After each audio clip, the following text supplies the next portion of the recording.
sidang adalah pembacaan pledoi. Tadi pledoi dari pengacara sudah disampaikan secara resmi, yaitu kita menuntut bebas terhadap Faris RM karena pasal-pasal yang dituduhkan adalah pengedar, tapi dia kan hanya pengguna. Makanya kita menuntut dia, kita meminta membela dia supaya dia bebas. Kemudian kalau nggak bebas, kita mohon majelis supaya menghukum dia dengan cara direhabilitasi. Jadi ada permohonan supaya dia direhabilitasi untuk nanti yang kedua kalinya. Tadi kan sudah dibedah sama-sama dengan majelis hakim, yaitu rehabilitasinya adalah baru 1 kali.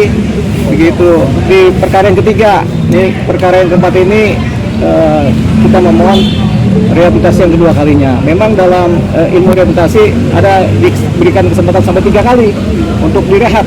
Begitu. Tadi kan baru sekali.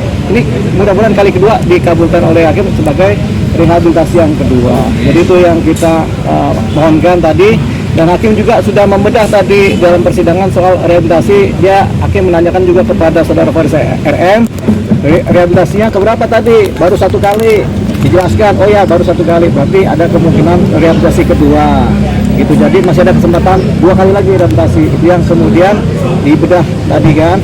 Harapannya hakim kemudian lebih kemudian condong kepada rehabilitasi dan bukan kepada penghukuman. Gitu. Itu yang diharapkan. Tapi tadi karena kami meminta supaya pledoi kami supaya beliau bebas dari jeratan pasal, akhirnya hakim meminta supaya penuntut umum bagaimana, mau ada replik nggak secara lisan atau tulisan? Jawabnya ada replik, artinya jawaban terhadap pledoi itu di hari Kamis nanti tanggal 14 secara tertulis, begitu. Ya, Om Faris tadi sudah juga melakukan pledoi secara lisan. Dia menyatakan permintaan maaf yang sebesar-besarnya, yang pertama kepada semua masyarakat, kepada keluarga, kepada majelis hakim, dan kepada semua yang hadir di persidangan, terhadap teman-teman media juga tadi dia sampaikan secara dalam hati tadi terhadap media kan. Begitu. Yang kedua, dia menyesali perbuatannya. Yang ketiga, dia menyatakan kapok atau tobat dan dia tidak akan melakukan perbuatan ini lagi, dan katanya ini adalah yang terakhir kalinya dia menggunakan narkoba dalam perkara ini. Kedepannya dia tidak akan lagi menggunakan narkotika. Dia akan fokus untuk kemudian bertanggung jawab terhadap keluarganya lagi, mencari nafkah, dan yang terakhir dia akan kembali berkreativitas sebagai musisi, pencipta lagu, komposer, dan penyanyi bukan ya? Ya udahlah itu deh tadi ya.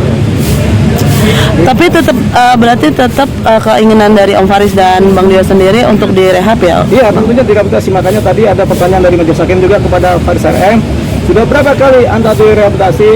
Baru 1 kali yang mulia. Tadi kan begitu kan, dengan segala penjelasannya baru 1 kali. Sementara dalam ilmu kebijakan pecandu narkotika ada diberikan kesempatan sampai 3 kali untuk rehabilitasi. Jadi baru 1 kali rehabilitasi, mudah-mudahan ini yang kali kedua. Dan tidak ada lagi kali ketiga untuk rehabilitasi gitu. Jadi itu ya yang kemudian dimohonkan oleh Faris RM ya. Oke.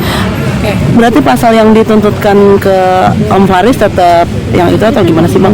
Pasalnya, pasal yang dikenakan kepada Faris RM adalah pasal dia sebagai pengedar gitu. Makanya kemudian kami menuntut bebas karena tentunya tidak terpenuhi lah. Seorang pengguna didakwakan sebagai pengedar kan tidak terpenuhi. Jadi kami mohonkan supaya diputuskan bebas dari jeratan pasal ya. Nah, tapi kalau majelis hakim juga berpendapat lain, kami mohonkan supaya direhabilitasi. Memang yang terpenting direhabilitasi sih gitu.